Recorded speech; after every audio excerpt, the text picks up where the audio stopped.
ಕಾಂಗ್ರೆಸ್ ಎಲ್ಲ ಫ್ರಾಡ್ಗಳೇ. ಯಾರೋ ಖರ್ಗೆ ಅವ್ರು ಹೇಳ್ತಾರೆ, ಯಾರ ಮನೇಲಿ ಟಿವಿ ಆನ್ ಮಾಡಿದ್ರು ಮೋದಿನೇ ಬರ್ತಾರೆ, ಹೆಂಗಸ್ರು ಗಂಡಕ್ಕೂ ಊಟ ಹಾಕ್ದಿರ ಮೋದಿನ ನೋಡ್ತಾರೆ ಅಂತ.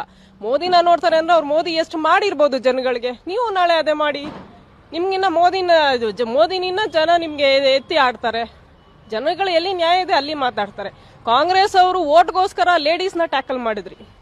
ಲೇಡೀಸ್ಗೆ ಏನು ದುಡ್ಡು ಕೊಡ್ತೀವಿ ಅಂತ. ಇವತ್ತು ಲೇಡೀಸ್ ಹೇಳ್ತಾ ಇದಾರೆ, ನಮ್ ಗಂಡನ ದುಡ್ಡು ತಗೊಂಡು ನೀವು ನಮ್ಗೆ ವಾಪಸ್ ಕೊಡ್ತಿದ್ದೀರಾ, ನಮ್ಮ ಗಂಡನ ದುಡ್ಡು ತಗೊಂಡು ನೀವು ನಮ್ಗೆ ವಾಪಸ್ ಕೊಡ್ತಿದ್ದೀರಾ. ಅದ್ರಲ್ಲೂ ಬರ್ತಿರೋದು ಎಷ್ಟು ಜನಕ್ಕೆ? 100 ಜನದಲ್ಲಿ 1-2 ಎಷ್ಟು ಜನಕ್ಕೆ ಬಂದಿದೆ? ಅಕೌಂಟ್ ತೋರಿಸಿ, ಬ್ಯಾಂಕ್ ಅಕೌಂಟ್ ಟ್ರಾನ್ಸಾಕ್ಷನ್ ತೋರಿಸಿ ನೋಡೋಣ. ಈಗ ನಿಮಗೆ 2000 ರೂಪಾಯಿ ಸಿಕ್ತಿದ್ಯಾ? ನಮಗ್ ಸಿಕ್ತಿಲ್ಲ, ನಾವು ಅಪ್ಲೈ ಮಾಡಿಲ್ಲ. ಯಾಕಂದ್ರೆ ನಮಗ್ ಗೊತ್ತು ಅದೆಲ್ಲ ಫ್ರಾಡ್ ಬರೋದಿಲ್ಲ ಅಂತ. ಈಗ ಗ್ಯಾರಂಟಿ ಯೋಜನೆ ಎಲ್ಲ ಕೊಟ್ಟ ಸಿದ್ದರಾಮಯ್ಯ ಅವ್ರಿಗೆ ಏನ್ ಹೇಳ್ತೀವಿ? ಸಿದ್ದರಾಮಯ್ಯ ನಾನೇನು ಹೇಳಲಿಕ್ಕೆ ವರ್ಡ್ಸೇ ಇಲ್ಲ. ಯಾಕಂದ್ರೆ ಅವ್ರ ಅಂತದೇನು ಮಾಡು ಇಲ್ಲ. ಸಿದ್ದರಾಮಯ್ಯ ಅವ್ರಿಗವ್ರು ಸಿದ್ಧವಾಗ್ತಿದ್ದಾರೆ ಹೊರತು ನೆಕ್ಸ್ಟ್ ಫ್ಯೂಚರ್ ಜನರೇಷನ್ಗೆ ಜನಗಳನ್ನ ಸಿದ್ಧ ಮಾಡ್ತಿಲ್ಲ.